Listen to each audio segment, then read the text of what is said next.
Dagas dibujadas. De C. L. Pirkis. Loveday Brock, en aquel momento de su carrera, apenas rebasaba los 30 años de edad, y la manera más fácil de describirla, era con una serie de negaciones. No era alta, tampoco baja, no era morena, tampoco rubia, no era guapa ni fea. Tenía unos rasgos totalmente insulsos. La única característica que llamaba la atención en ella, era la costumbre que tenía de entornar los párpados, cuando se quedaba absorta en sus pensamientos, hasta que solo se veía una línea del globo ocular. Parecía mirar el mundo a través de una rendija, en lugar de por una ventana. Siempre iba vestida de negro, con un decoro y pulcritud casi cuáqueros. Unos 5 o 6 años antes, un giro de la fortuna había arrojado a Loveday al mundo, sin un centavo y prácticamente sola.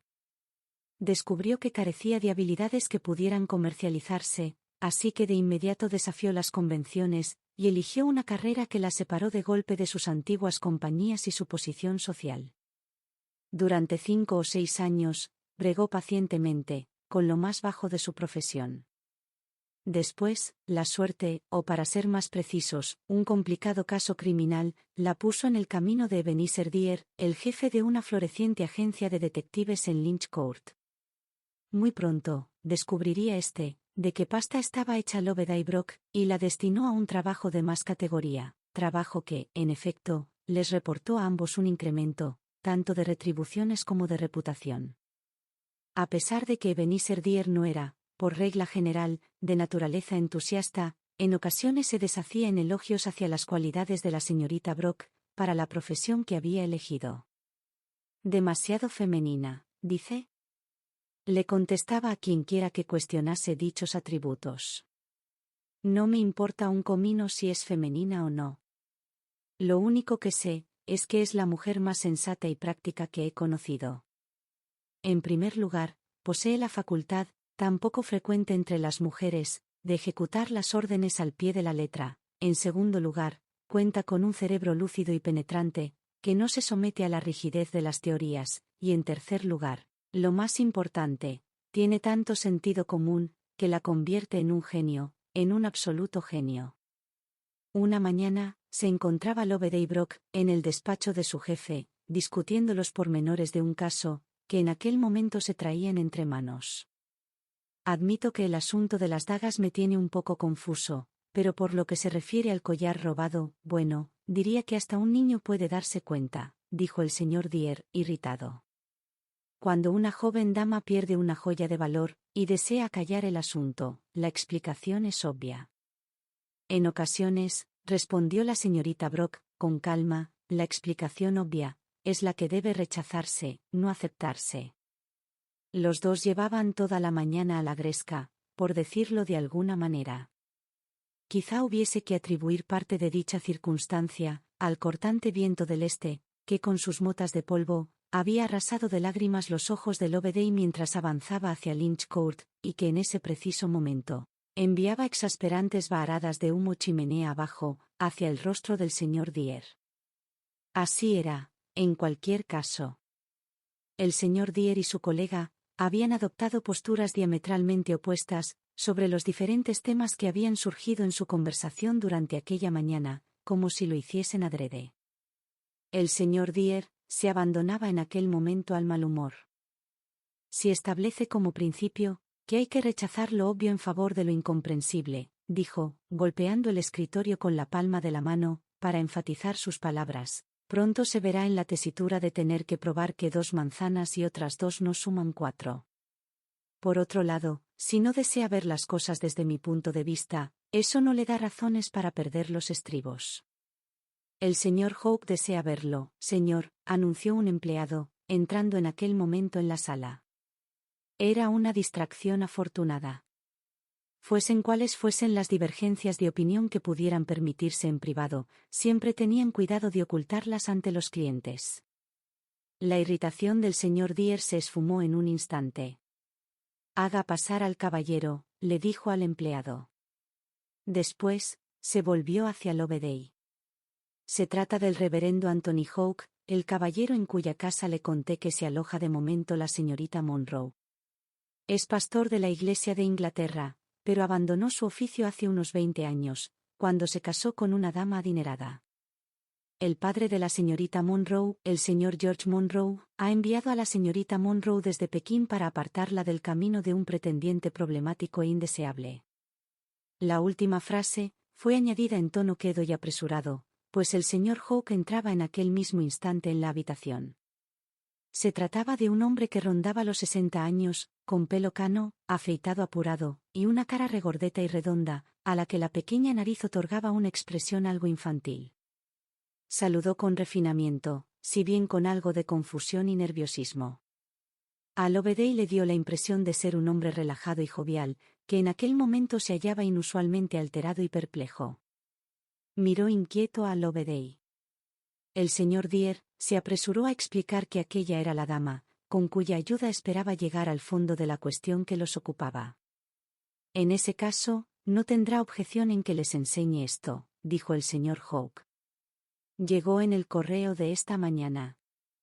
Como ven, mi enemigo sigue persiguiéndome. Mientras hablaba, sacó del bolsillo un gran sobrecuadrado, del que extrajo una hoja de papel de gran tamaño. En la hoja, había dibujadas toscamente a tinta 2 dagas, de unas 6 pulgadas de longitud, con filos de lo más puntiagudo. El señor Dyer observó el bosquejo con interés. Comparemos el dibujo y el sobre, con los que ya ha recibido antes, dijo, abriendo un cajón del escritorio y sacando, precisamente, un sobre similar.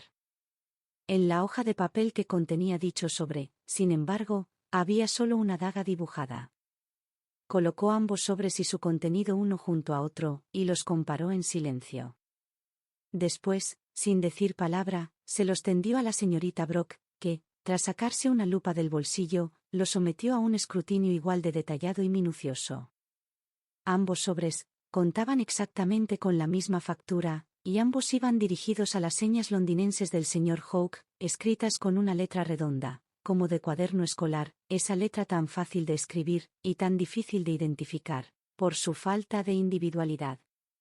Cada uno de los sobres lucía un matasellos de Cork y otro de Londres. Sin embargo, en la hoja de papel que contenía el primer sobre, solo había dibujada una daga. Loveday dejó la lupa sobre la mesa. La dirección de los sobres, dijo, la ha escrito sin duda la misma persona, pero las últimas 2 dagas no las ha dibujado la misma mano que dibujó la primera. Resulta evidente que la daga número 1 la ha dibujado una mano tímida, vacilante y poco artística. Miren cómo oscilan las líneas, y cómo las han corregido en ciertos puntos. Diría que la persona que ha dibujado las otras 2 dagas es más experta, el contorno, aunque irregular, es atrevido y libre. Me gustaría llevarme los dibujos a casa, y compararlos de nuevo sin prisas. Estaba seguro de cuál sería su opinión. Dijo el señor Dyer con satisfacción. El señor Hawke parecía muy inquieto. Por todos los santos, exclamó. No querrá decir que son 2 los enemigos que me persiguen de este modo. ¿Qué quiere decir? ¿Creen ustedes posible que me las hayan enviado los miembros de alguna sociedad secreta irlandesa, por error, claro, confundiéndome con otra persona? No pueden ir dirigidas contra mí, si yo nunca en mi vida me he visto mezclado en agitación política alguna. El señor Dyer negó con la cabeza. Los miembros de sociedades secretas, por lo general, se aseguran bien antes de enviar misivas de este tipo, dijo. Nunca he oído hablar de que se cometiese un error parecido. Y además, no creo que debamos cimentar teorías en el matasellos irlandés. Quizá las cartas se echasen al correo en Cork, con el único propósito de desviar la atención de otros lugares. ¿Le importaría contarme lo de la desaparición del collar? Preguntó en aquel momento Loveday, llevando de repente la conversación del tema de las dagas al de los diamantes. Opino, interrumpió el señor Dyer, girándose hacia ella, que el episodio de las dagas dibujadas debería tratarse enteramente aparte, y considerarse un asunto independiente de la pérdida del collar. Me inclino a creer que cuando avancemos un poco más en el asunto, descubriremos que cada circunstancia pertenece a un grupo de hechos diferentes. Después de todo, es posible que algún insensato con ganas de causar sensación, haya enviado las dagas para gastar una broma, más bien tonta, lo admito. La cara del señor Hawke se iluminó. ¿Eso cree? ¿De veras?, exclamó. Me quitaría un gran peso de encima si al aclararse, el asunto se redujera a un bromista de mal gusto. Hay mucha gente así vagando por el mundo. Sí, ahora que lo pienso, debe de haber unos cuantos granujas de ese calibre, incluso entre los conocidos de mi sobrino Jack, que lleva una buena temporada con nosotros, y no es un muchacho tan moderado como yo desearía. Unos cuantos granujas de ese calibre entre sus conocidos, repitió Loveday. Eso, ciertamente, presta plausibilidad a la suposición del señor Dyer. Al mismo tiempo, creo que nos vemos obligados a contemplar el otro lado del caso, y admitir la posibilidad de que las dagas las haya enviado, con toda intención, a alguna persona involucrada en el robo, con el propósito de intimidarlo e impedir que se investigue el caso a fondo. Si es así, no importará qué pista sigamos. Si encontramos a quien envía las dagas, daremos con el ladrón con toda seguridad, y si nos centramos en descubrir quién es el ladrón, quien haya mandado las dagas no andará muy lejos. El señor Hawke puso cara larga de nuevo. Me hallo en una situación difícil, dijo lentamente. Supongo que quienquiera que sea, hará lo que se puede esperar que haga, a saber, mandar 3 dagas en el próximo envío, en cuyo caso podré darme por condenado. No se me había ocurrido antes, pero ahora recuerdo que no recibí la primera daga, hasta después de haberle comunicado con gran decisión a la señora Hawke, delante de los criados, mi voluntad de hablar con la policía para que se ocupase del caso. Le dije que me sentía obligado a hacerlo, por consideración a Sir George, ya que el collar había desaparecido bajo mi techo. ¿Se opuso la señora Hawke a que pidiese usted ayuda a la policía?, preguntó Loveday. Sí, con la mayor determinación. Apoyaba por completo a la señorita Monroe, en su deseo de no emprender acción alguna respecto al asunto. Y de hecho, no habría acudido al señor Dyer como hice ayer por la noche, si mi mujer no hubiese tenido que marcharse repentinamente de casa, debido a una seria enfermedad de su hermana. O quizá, se corrigió, esforzándose por darse un poco de autoridad, habría acudido al señor Dyer con un poco más de retraso. Espero que me entienda bien, señor, no quiero decir que yo sea un cero a la izquierda en mi propia casa. Ah, por supuesto, respondió el señor Dyer. ¿Le explicaron la señora Hawke o la señorita Monroe la razón por la cual no deseaban que tomase usted cartas en el asunto? Si le digo la verdad, diría que me enumeraron un centenar de razones. No las recuerdo todas. Para empezar, la señorita Monroe dijo que aquello quizá implicase tener que comparecer en el juzgado, cosa que no consentiría en hacer, y que, ciertamente, no consideraba que el collar mereciese el alboroto que yo estaba montando. Ese collar, señor, ha sido valorado en más de 900 libras, y la joven dama lo heredó de su madre. ¿Y cuál era la postura de la señora Hawke al respecto?, preguntó Loveday. La señora Hawke apoyó el punto de vista de la señorita Monroe en su presencia. Pero después, en privado, me dio otras razones por las que no deseaba la implicación de la policía. Las muchachas, dijo, siempre cometían descuidos con sus joyas. Podía haber perdido el collar en Pekín y no haberlo traído a Inglaterra. Bien, dijo el señor Dyer. Tengo entendido, que ha dicho usted que nadie ha visto el collar, desde la llegada de la señorita Monroe a Inglaterra. También me ha dicho, que fue ella quien descubrió su ausencia, ¿no es así? Sí. Cuando Sir George me escribió para informarme de la visita de su hija, añadió una postdata, diciendo que su hija llevaría el collar consigo, y que me estaría muy agradecido si lo depositaba sin dilación en mi banco, de donde podría recogerse si era necesario. Hablé con la señorita Monroe sobre eso, 2 o 3 veces, pero no parecía para nada dispuesta a cumplir los deseos de su padre. Entonces, mi mujer tomó el asunto en sus manos. Debo decirle que la señora Hawke es una mujer de gran resolución. Le dijo sin más a la señorita Monroe, que no quería asumir la responsabilidad de tener los diamantes en su casa, e insistió para que fuesen trasladados al banco en ese mismo momento. La señorita Monroe subió a su habitación y volvió de inmediato, diciendo que su collar había desaparecido. Ella misma, según dijo, lo había colocado en el joyero, y el joyero en el armario, cuando se deshizo su equipaje. El joyero estaba efectivamente en el armario, y no daba la impresión de que se hubiese tocado ninguna otra joya, pero el hueco acolchado en el que se había dispuesto el collar, estaba vacío. Mi mujer y su doncella subieron de inmediato, y registraron hasta el último rincón de la habitación, pero siento decir, que todo fue en vano. ¿He de suponer que la señorita Monroe cuenta con su propia doncella?, preguntó Loveday. No. La doncella, una anciana nativa, que salió con ella de Pekín, había sufrido tantos mareos en la travesía, que cuando llegaron a Malta, la señorita Monroe le permitió bajar a tierra, y permanecer allí, a cargo de un agente de la Compañía Peninsular and Oriental Steam Navigation, hasta que un paquebote pudiese llevarla de vuelta a China. Parece que la pobre señora creía que iba a morirse, y estaba de lo más afligida por la posibilidad de fallecer lejos de su patria. Supongo que sabe el terror que tienen los chinos a ser enterrados en suelo extranjero. Tras su partida, la señorita Monroe contrató a una de las pasajeras de tercera clase, para que ocupase el cargo de doncella durante el resto del viaje. La señorita Monroe iba a realizar tan largo viaje, desde Pekín, en compañía solo de la anciana nativa. No. Unos amigos la acompañaron hasta Hong Kong, que era la parte más dura del viaje. En esta ciudad, embarcó en el Colombo, acompañada solo por su doncella. Escribí a su padre, para decirle que iría a buscarla al muelle de Londres. Sin embargo, la joven prefirió desembarcar en Plymouth, desde donde me mandó un telegrama, para decirme que llegaría en tren a la estación de Waterloo. Podíamos encontrarnos allí, si me parecía bien. Da la impresión de ser una dama de carácter independiente. ¿Ha crecido y ha recibido su educación en China? Sí, estuvo a cargo de una serie de institutrices francesas y norteamericanas.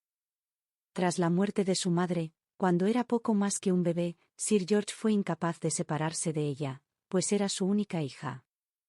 Doy por supuesto que usted y el señor George Monroe son viejos amigos. Sí, éramos grandes camaradas antes de que se marchase a China. De eso hace ya unos 20 años, y fue de lo más natural que, cuando deseó apartar a su hija del camino del joven Danvers, y sus impertinentes atenciones, me la encomendase a mí, hasta que él pudiese pedir la pensión de jubilación, y establecerse de nuevo en Inglaterra. ¿Cuál era la principal objeción a las atenciones del señor Danvers?, preguntó el señor Dyer. Bueno, no es más que un muchacho de 21 años, y además no tiene dinero. Su padre lo mandó a Pekín a estudiar la lengua, con objeto de obtener un empleo en la aduana, y bien podrían transcurrir una docena de años, antes de que estuviese en situación de mantener a una esposa. Sin embargo, la señorita Monroe es heredera, pues la gran fortuna de su madre pasará a sus manos, cuando sea mayor de edad, y Sir George, como es natural, desearía para ella una buena boda. Supongo que la señorita Monroe vino a Inglaterra a regañadientes, dijo Dyer. Eso imagino. No cabe duda de que debió de ser un duro golpe para ella, abandonar su hogar y sus amigos de forma tan repentina, para venir con nosotros, unos completos extraños. Es muy callada, muy tímida y reservada. No va a ningún sitio, no ve a nadie. Cuando unos viejos amigos de su padre, conocidos de China, llamaron para verla el otro día, protestó de inmediato que le dolía la cabeza, y se fue a la cama. Creo que, en conjunto, se lleva mejor con mi sobrino que con ninguna otra persona. ¿Me haría el favor de decirme de cuántas personas se compone su hogar?, preguntó Loveday. En este momento, somos uno más de lo normal, porque mi sobrino Jack, que forma parte del regimiento de la India, está aquí, y se hospeda en nuestra casa. Por regla general, en el hogar vivimos mi mujer y yo, el mayordomo, la cocinera, la criada y la doncella de mi mujer, que en este momento trabaja también como doncella de la señorita Monroe. El señor Dyer miró el reloj. Tengo un compromiso importante dentro de 10 minutos, dijo, así que dejaré que usted y la señorita Brock arreglen los detalles de cómo y cuándo empieza a trabajar en su casa, pues, por supuesto, en un caso así, lo primero que debemos hacer Es concentrar la atención dentro de sus 4 paredes. Cuanto menos tardemos mejor, dijo Loveday. Me encantaría hincarle el diente al misterio cuanto antes, esta misma tarde. El señor Hawke se quedó un momento pensativo. De acuerdo con la situación actual, explicó, tras una breve vacilación, la señora Hawke regresará el viernes, es decir, pasado mañana, así que solo puedo pedirle que se quede en casa hasta la mañana de ese día. Como comprenderán, quizá fuese un poco violento. Oh, por supuesto, interrumpió Loveday. En realidad, no veo razón alguna para que yo pase la noche en la casa. ¿Qué tal si asumo el papel de una decoradora, empleada en una empresa del West End, que me envía para echarle un vistazo a la casa y dar consejos sobre su redecoración? Lo único que tendría que hacer sería ir por las habitaciones con la cabeza inclinada y un lápiz y una libreta en la mano. No sería una molestia para nadie, su vida familiar seguiría su curso ordinario, y podría trabajar tanto o tan poco como la necesidad dictase. El señor Hawke no opuso ninguna objeción.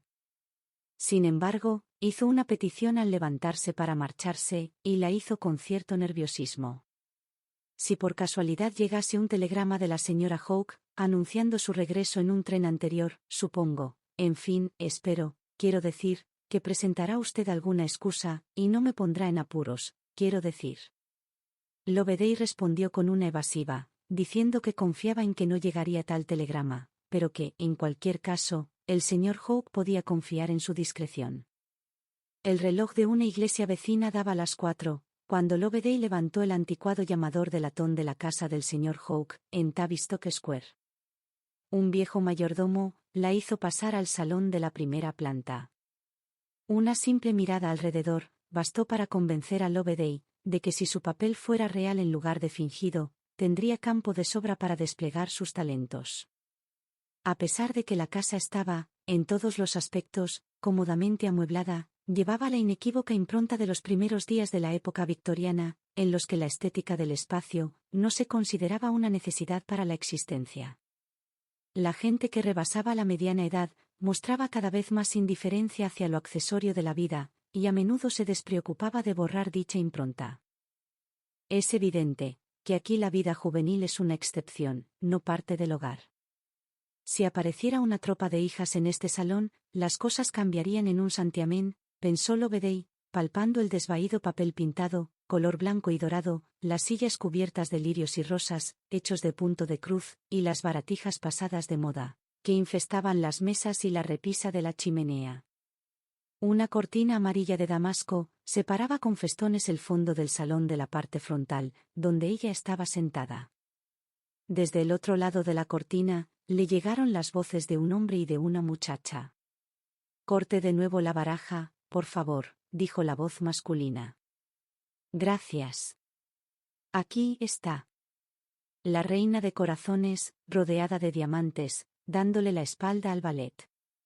«Señorita Monroe, lo mejor que le puede pasar es que la predicción se haga realidad».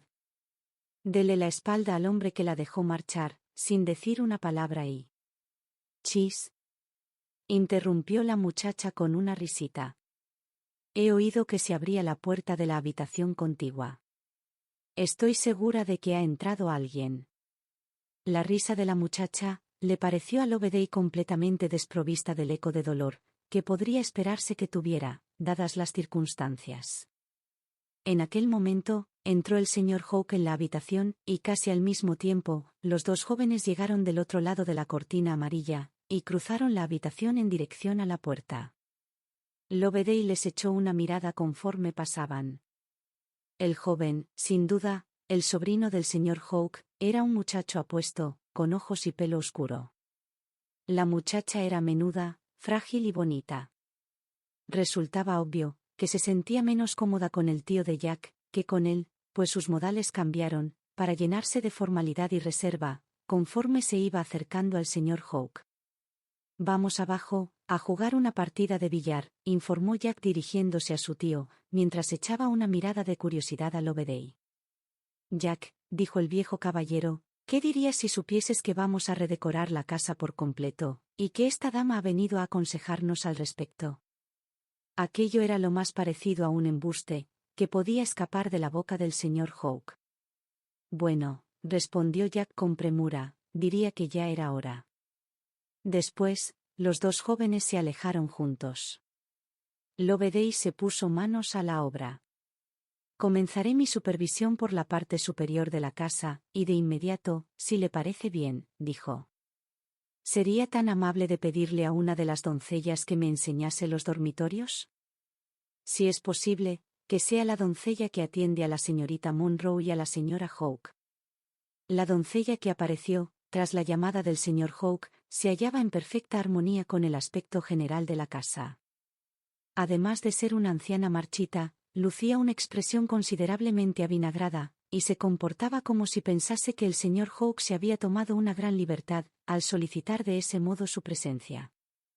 En medio de un digno silencio, le enseñó a Loveday la planta superior, donde se hallaban los aposentos de los criados, y observó con una mueca algo altanera, como Loveday realizaba varias anotaciones en su libreta.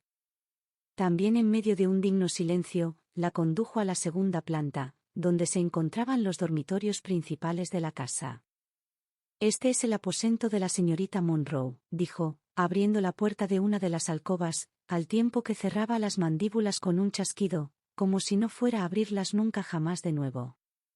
El dormitorio en el que entró Loveday, contaba, como el resto de la casa, con un mobiliario típico del primer periodo victoriano. El dosel tenía unas colgaduras de tapizado rosa de rayas, el tocador estaba tan cubierto de muselina y tarlatana, que era casi imposible reconocerlo como tal. Sin embargo, lo que llamó la atención de Loveday fue la tremenda pulcritud que reinaba en el aposento, una pulcritud tan austera y estricta, respecto a la comodidad y la conveniencia, que parecía desvelar la mano de una doncella de primera clase. Todo lo que había en la habitación estaba colocado al milímetro, por así decir, y sin embargo, todo lo que una dama podía requerir para vestirse, quedaba a mano. El peinador que yacía sobre el respaldo de una silla, tenía el escabel y las chinelas al lado. Frente al tocador, estaba la silla, y a su derecha, sobre una mesita japonesa, se hallaban la caja de las horquillas, el peine, el cepillo y el espejo de mano. Será preciso invertir dinero en esta habitación, dijo Loveday, dejando que sus ojos críticos se paseasen en todas direcciones. Solo unas celosías podrán rebajar la rigidez de esas esquinas. Pero, menuda doncella debe de tener la señorita Monroe. Nunca antes he visto una habitación tan ordenada, y al mismo tiempo, tan cómoda. Se trataba de una incitación tan directa a la conversación, que la doncella de rostro desabrido se vio obligada a despegar los labios. De momento, soy yo quien atiende a la señorita Monroe, dijo en tono cortante, pero la verdad es que apenas necesita a una doncella. Nunca antes en mi vida había servido a una dama tan joven. ¿Quiere usted decir que realiza por sí misma la mayor parte de las tareas, que declina su ayuda? Preguntó Loveday. Quiero decir, que no se parece a nadie con quien yo haya tratado antes. Esta réplica fue pronunciada en un tono aún más cortante que la anterior. No solo no admite ayuda al vestirse, continuó la mujer, sino que arregla todos los días su habitación antes de abandonarla, hasta el punto de colocar la silla frente al espejo. Y de dejar la tapa de la caja de las horquillas abierta, para tenerla siempre a mano, añadió Loveday, inclinándose un instante sobre la mesita japonesa con los accesorios de aseo. Loveday concedió 5 minutos más a la inspección de la alcoba. Después, para sorpresa de la digna doncella, anunció su intención de completar la inspección de las alcobas en otro momento. Dicho esto, se despidió de la doncella en la puerta del salón, y le pidió que avisase al señor Hawke de que deseaba verlo antes de marcharse. El señor Hawke hizo su aparición de inmediato, con un aspecto muy alterado, y un telegrama en la mano.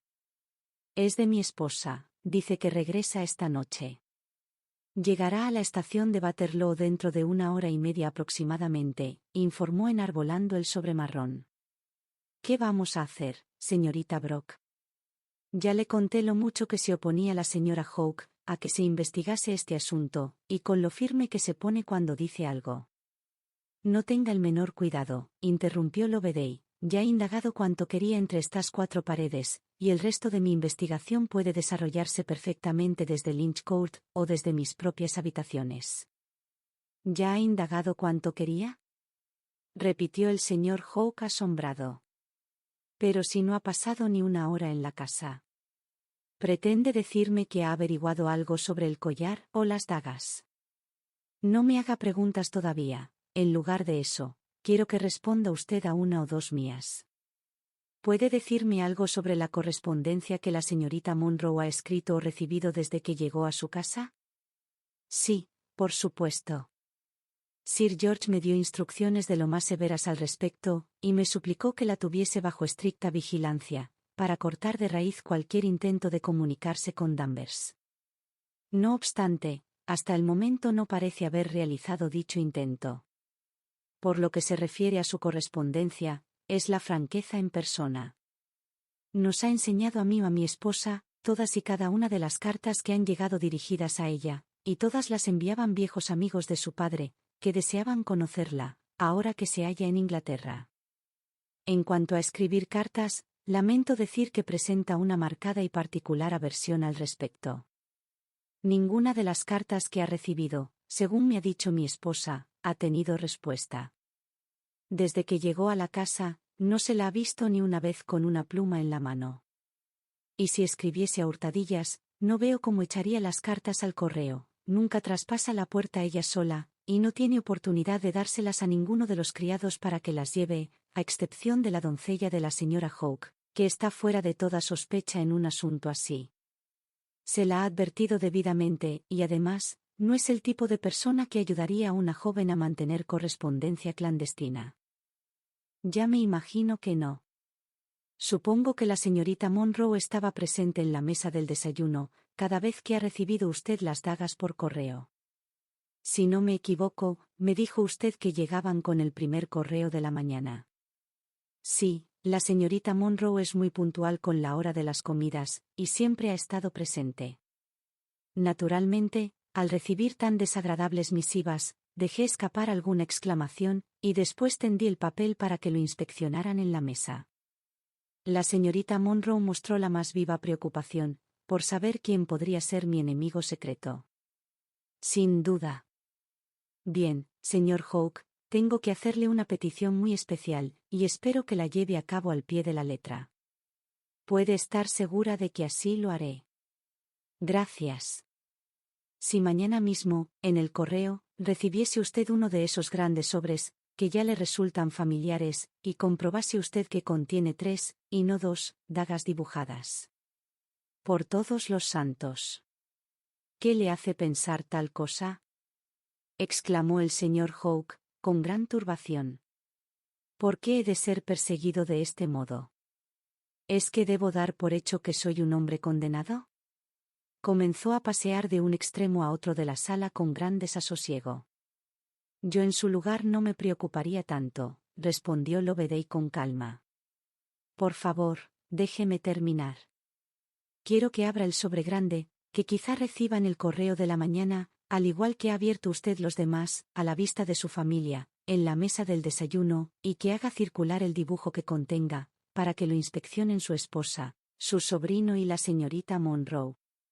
¿Me promete que lo hará? Por supuesto. Lo más probable, es que lo hubiese hecho sin necesidad de prometer nada. Pero estoy seguro de que comprenderá que me hallo en una situación muy difícil, y le estaría de lo más agradecido si me dijese. En fin, si me hiciese el favor de darme una explicación detallada. Loveday miró su reloj. Yo diría que la señora Hawke está llegando en este preciso momento a la estación de Waterloo, y estoy segura de que usted se alegrará de que yo desaparezca de su vista. Por favor, acuda a mi residencia, en Gower Street, mañana a las 12. Tenga mi tarjeta. Espero poder ofrecerle para entonces una explicación más detallada. Adiós. El anciano caballero la acompañó escaleras abajo, y tras estrecharle la mano con cortesía en la puerta, volvió a preguntarle, con el mayor énfasis, si ella no consideraba la situación de lo más desagradable. Esas últimas palabras al despedirse, Serían las primeras con las que la saludaría a la mañana siguiente, cuando hizo su aparición en su residencia de Gower Street. Sin embargo, las repitió con una agitación notable. ¿Se habrá hallado alguna vez hombre alguno, en posición más desgraciada?, exclamó, tomando asiento en la silla que Loveday le indicó. No solo he recibido las 3 dagas, de las que me avisó usted, sino que tengo una preocupación adicional, para la cual no me hallaba en absoluto preparado. Esta mañana, justo después del desayuno, la señorita Monroe salió de casa completamente sola, y nadie sabe su paradero. Y la joven nunca ha pisado la calle sola. Parece que los criados la vieron marcharse, pero no creyeron necesario avisarnos, ni a mí ni a la señora Hawke, pensando que tendríamos conocimiento del hecho. Así que la señora Hawke ha vuelto, dijo Loveday. Bueno, supongo que le sorprenderá saber que la joven que ha abandonado su hogar con tan poca ceremonia, se halla en este preciso instante, en el Hotel Charing Cross, donde ha alquilado una habitación con su verdadero nombre, señorita Mary O'Grady. ¿Cómo? ¿Una habitación? ¿Verdadero nombre, O'Grady? No quepo en mí de asombro, exclamó el señor Hawke. Es sin duda asombroso. Permítame que se lo explique. La joven a la que recibió usted en su hogar, como hija de su viejo amigo, era en realidad la persona a la que contrató la señorita Monroe, para desempeñar el cargo de doncella a bordo del barco, después de que su acompañante nativa desembarcase en Malta. Su verdadero nombre, como ya le he dicho, es Mary O'Grady, y ha demostrado ser una valiosa colaboradora para la señorita Monroe, pues la ha ayudado a llevar a cabo un plan que debió de elaborar con su enamorado, el señor Danvers, antes de abandonar Pekín. ¿Cómo?, exclamó de nuevo el señor Hawke. ¿Cómo sabe usted todo eso? Cuénteme toda la historia. Primero le contaré toda la historia, y después aclararé cómo llegó a mi conocimiento. A la vista de los acontecimientos, me parece que la señorita Monroe debió de acordar con el señor Danvers, que él se marcharía de Pekín a los 10 días de la partida de la señorita, viajaría siguiendo la misma ruta, y desembarcaría en Plymouth, donde recibiría una nota en la que la señorita Monroe le desvelaría su paradero. En cuanto subió al barco, la señorita Monroe se puso manos a la obra con gran energía. Da la impresión de que se enfrentó a todos los escollos que se alzaban en su camino, y salió victoriosa. El paso número 1 era librarse de la doncella nativa, que podía ocasionar problemas, si se mostraba fiel a los intereses de su señor. No me cabe ninguna duda de que la pobre mujer fue víctima de un terrible mal de mar, pues era su primer viaje, como tampoco me cabe duda alguna de que la señorita Monroe alimentó sus miedos, y la convenció de desembarcar en Malta para volver a China, con el siguiente paquebote. El paso número 2 era encontrar a la persona adecuada, dispuesta, a cambio de una recompensa, a hacerse pasar por ella en el hogar de los amigos ingleses, mientras la dama propiamente dicha arreglaba sus asuntos personales a su gusto. Pronto halló a la persona idónea, entre los pasajeros de tercera del barco, la señorita Mary O'Grady, que había embarcado con su madre en Ceilán y quien, a juzgar por el vistazo que le eché, debía de llevar muchos años ausente de su tierra natal. Ya sabe usted con qué astucia ha desempeñado su papel en su hogar, como, sin llamar la atención al respecto, les ha dado la espalda a las viejas amistades de su padre en China, que podrían arrastrarla a conversaciones incómodas, como ha evitado el uso de la pluma. Sí, de acuerdo, interrumpió el señor Hawke. Pero, mi querida señorita Brock, ¿no sería mejor que fuésemos de inmediato al Hotel Charing Cross, a recabar de ella toda la información que nos pueda dar sobre la señorita Monroe y sus movimientos? Podría huir, ¿comprende? No creo que lo haga. Está esperando pacientemente la respuesta a un telegrama que mandó hace más de 2 horas a su madre, la señora O'Grady, al 14 de Woburn Place, en Cork. Cáspita. ¿Cómo es posible que sepa usted todo eso? Bueno, este último detalle es ampliamente resultado de la astucia del hombre, a quien he asignado la tarea de vigilar hoy los movimientos de la dama. Le aseguro que ha habido otros detalles infinitamente más difíciles de averiguar.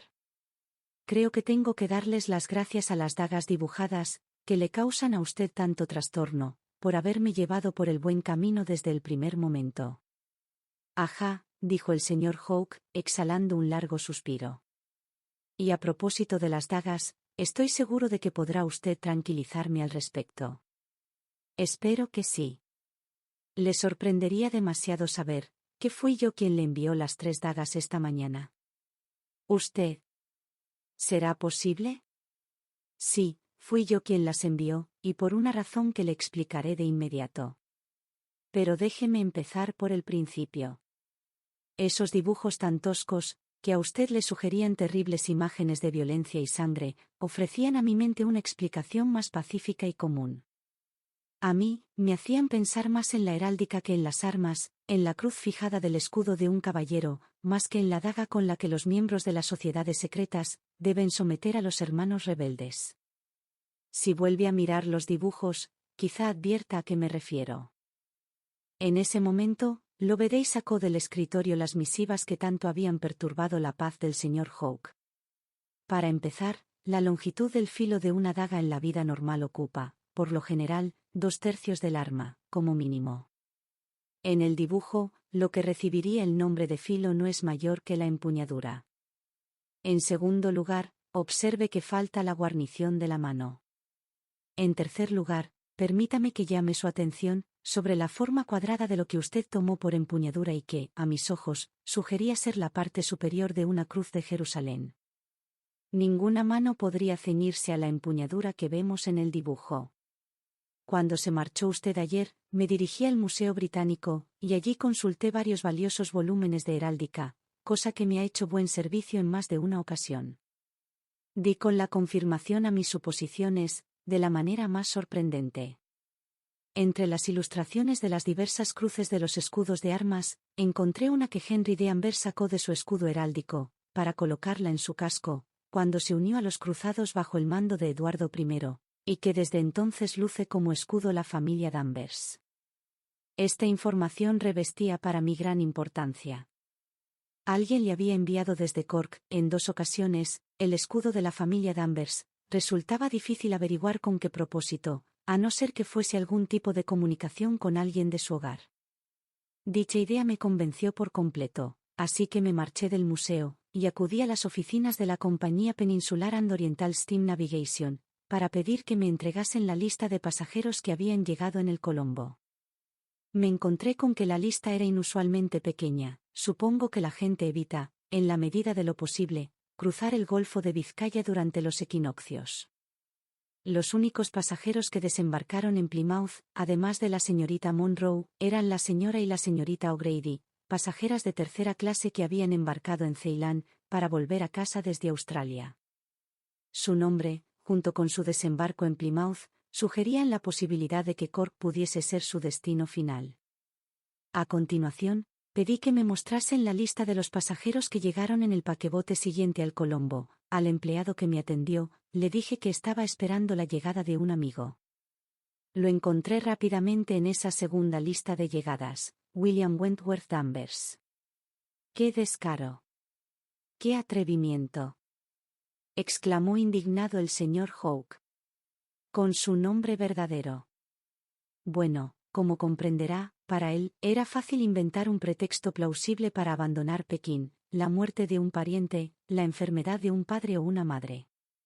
Y por mucho que a Sir George le disgustase la idea de que el joven viajase a Inglaterra, transcurrido tan poco tiempo de la partida de su hija, y aunque podría haberlo avisado a usted en el siguiente correo, no podía evitar de ningún modo que lo hiciera.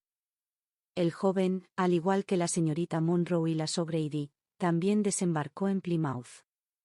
Hasta ahí había llegado mi investigación, cuando acudí a su casa ayer por la tarde. Por suerte, mientras esperaba unos minutos en el salón, me llegó otra información importante. Llegó a mis oídos un fragmento de conversación entre su sobrino y la supuesta señorita Monroe, y una de las palabras que pronunció la joven me convenció de su nacionalidad. Dicha palabra fue el monosílabo cheese. ¿Nunca ha notado usted la diferencia entre el cheese de un inglés y el de un irlandés? El inglés lo terminará con una S que tiende a la aspiración, el irlandés con una clarísima liquidez. Esa S es una marca de nacionalidad que un irlandés nunca pierde. Hay otros rasgos de su acento que puede disimular, pero nunca la liquidez de sus eses. Y la pronunciación de la señorita O'Grady poseía una S, que solo una hibernesa podría articular. Y eso la llevó a la conclusión de que Mary O'Grady estaba haciéndose pasar por la señorita Monroe en mi hogar. No de inmediato, respondió Loveday.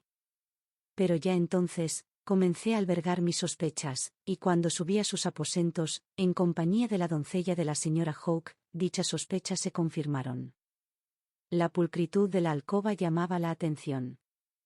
Está la pulcritud de una dama al arreglar su alcoba, y la pulcritud de una doncella, y ambas, créame, son completamente diferentes. Una dama que no tiene doncella, y posee el don de la pulcritud, apartará las cosas cuando termine de usarlas, para que reine una impresión de cuidado en el aposento. Pero no creo ni por un momento, que se le ocurra colocar las cosas, de modo que estén listas para usarlas, la próxima vez que se vista en la habitación. Eso es lo que una doncella haría de modo mecánico, acostumbrada a colocar la habitación, para uso de su señora. El cuidado de la alcoba de la señorita Monroe era el de una doncella, no el de una dama, y la doncella de la señora Hawke me aseguró que era una pulcritud que provenía de sus propias manos. Allí de pie, mirando aquella habitación, el conjunto de la conspiración, si es que puede llamarse así, comenzó a encajar, y se me desveló. Las posibilidades se convirtieron en probabilidades, y dichas probabilidades, una vez admitidas, trajeron consigo otras conjeturas. Suponiendo que la señorita Monroe y Mary O'Grady se hubiesen puesto de acuerdo en intercambiar papeles, la rica heredera ocuparía el lugar de Mary O'Grady en el humilde hogar de Cork, pero, ¿qué sistema de comunicación habían acordado entre ellas? ¿Cómo iba a saber Mary O'Grady cuándo podría abandonar su papel y regresar a casa de su madre?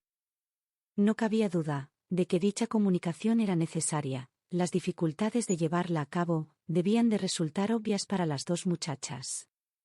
Creo que debemos admitir que estas jóvenes dieron con un modo muy inteligente de enfrentarse a las dificultades.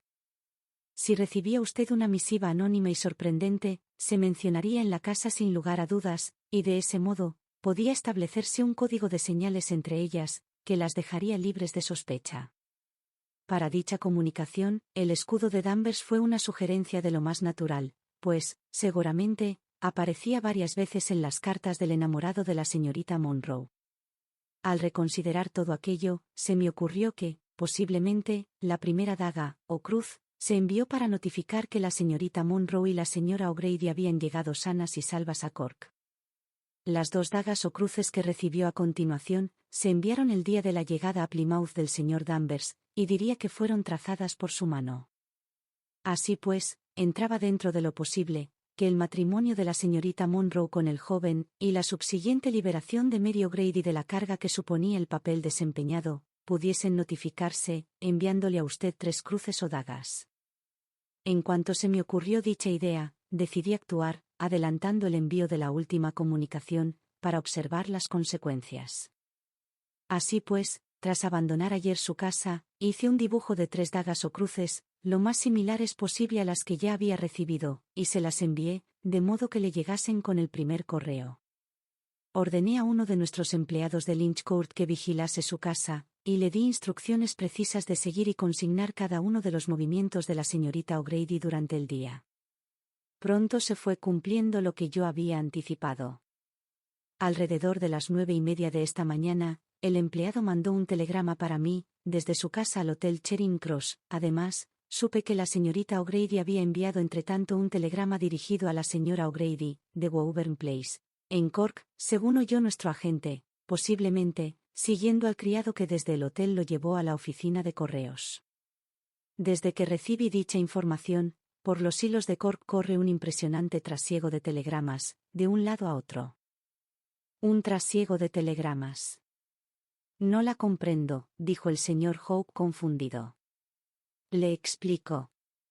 En cuanto tuve en mi conocimiento la dirección de la señora O'Grady, le envié un telegrama, en nombre de su hija, pidiéndole que mandase la respuesta al 1154 de Gower Street, no al Hotel Charing Cross. Alrededor de 3/4 de hora más tarde, recibí a modo de respuesta este telegrama, que estoy segura de que leerá usted con interés.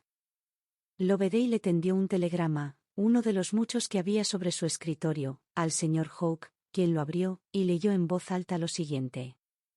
Asombrada. ¿Por qué tanta prisa? La boda se celebró esta mañana. Recibirás la señal pasado mañana, como convenimos. Mejor vuelve a pasar la noche a Tavistock Square. La boda se celebró esta mañana, repitió el señor Hawke mecánicamente. Pobre amigo mío. Se le romperá el corazón.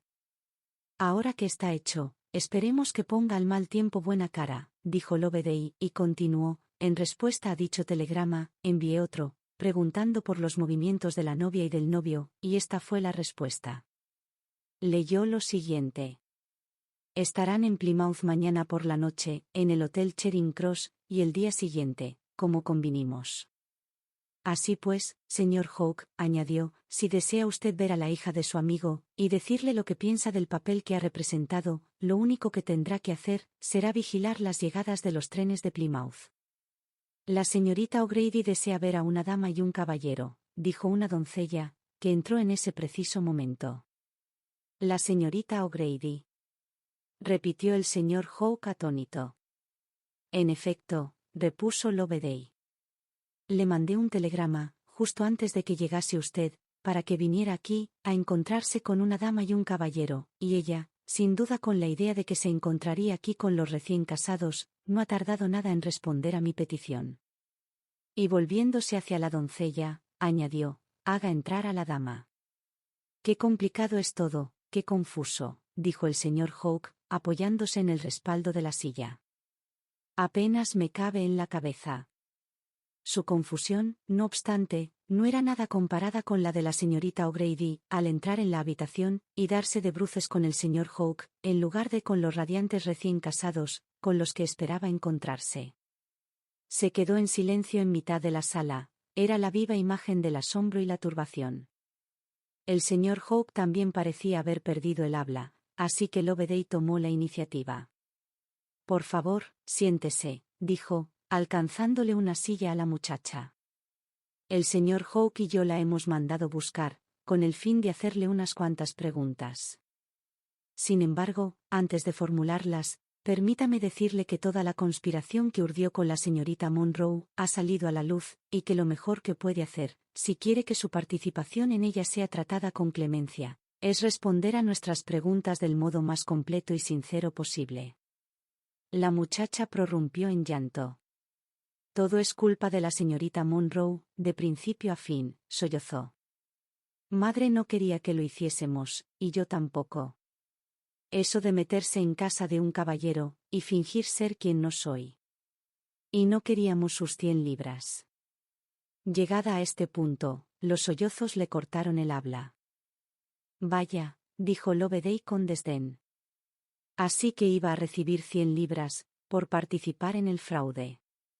No queríamos aceptarlas, dijo la muchacha, en medio de histéricos estallidos de llanto, pero la señorita Monroe dijo que si no la ayudábamos nosotros, lo haría otra persona, y por eso al final, decidimos hacerlo. Creo, la interrumpió Loveday, que puede decirnos muy poco que no sepamos ya, sobre lo que accedió a hacer. Lo que queremos que nos cuente, es qué ha sido del collar de diamantes de la señorita Monroe.